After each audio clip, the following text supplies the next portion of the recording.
This is Dr. Lou Cella, sport and performance psychologist, and I had a conversation with my clients this morning. And this has been something that for years I've always had a personal issue with. However, Army, Navy before they went rogue, Air Force, and Paul Johnson have not.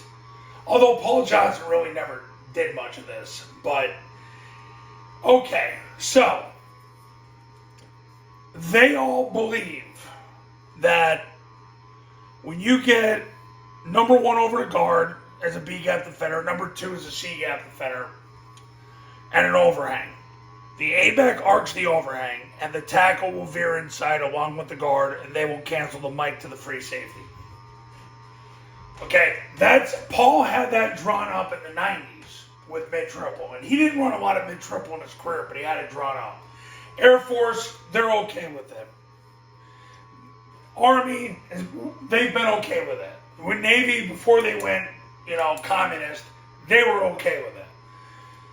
My personal feelings have always been this, and I try to keep my personal feelings outside of these videos because facts don't care about your feelings.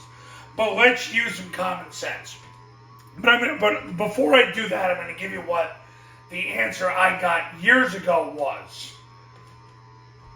They said in a gap-controlled defense, this guy can't get over the top of the tackle because you have a D-gap player. And that answer never made sense to me. I went along with it because I just say, well, if the millionaires are doing it, that's what I'm going to teach my clients. But if this guy takes the dive, this guy takes the quarterback, and he runs over the top to the pitch, yeah, I know there's a D-gap defender there, but you're 3-on-3. Can the tackle get over the top of the mic? And my answer to that is, if he gets squeezed by the 5, he can get over the top of it and they get an extra player.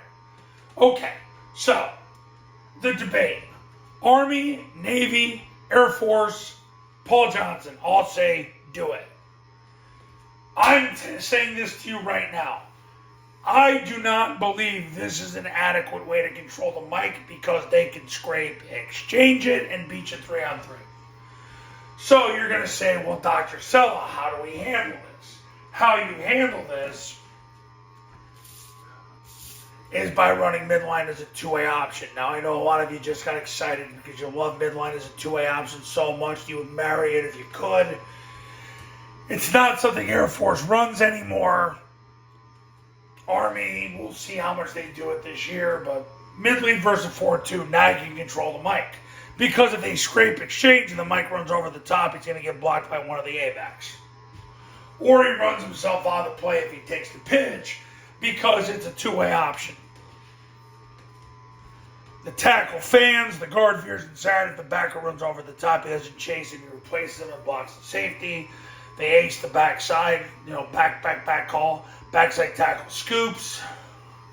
Receiver cracks, other receiver cuts off, and then it's 2-on-1 against the 3-tech. You've got this A-back tracking him, this A-back leading through to track him to him, and could end up even with two guys on the free safety. So, you make the decision. It's a great question. Because, and remember what I'm saying to you, Army, Navy, Air Force, and Paul Johnson all believed.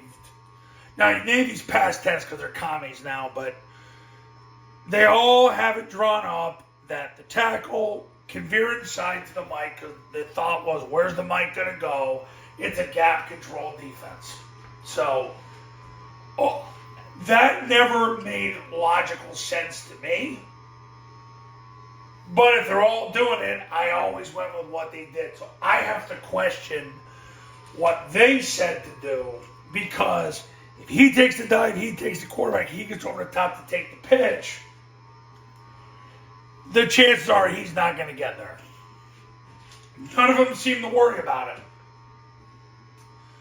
So in the end, it's a choice you're going to have to make. What am I teaching my clients? I'm teaching my clients to run it because guess what? If Troy Calhoun, Jeff Monken, and Paul Johnson all say do it, we're doing it. Especially Troy Calhoun, because he's the man right now. Okay, wanted to pose this video. Coaches, if you want to win big in 2024, pick up the phone and give me a call. My number's on the thumbnail of this video, so is my website.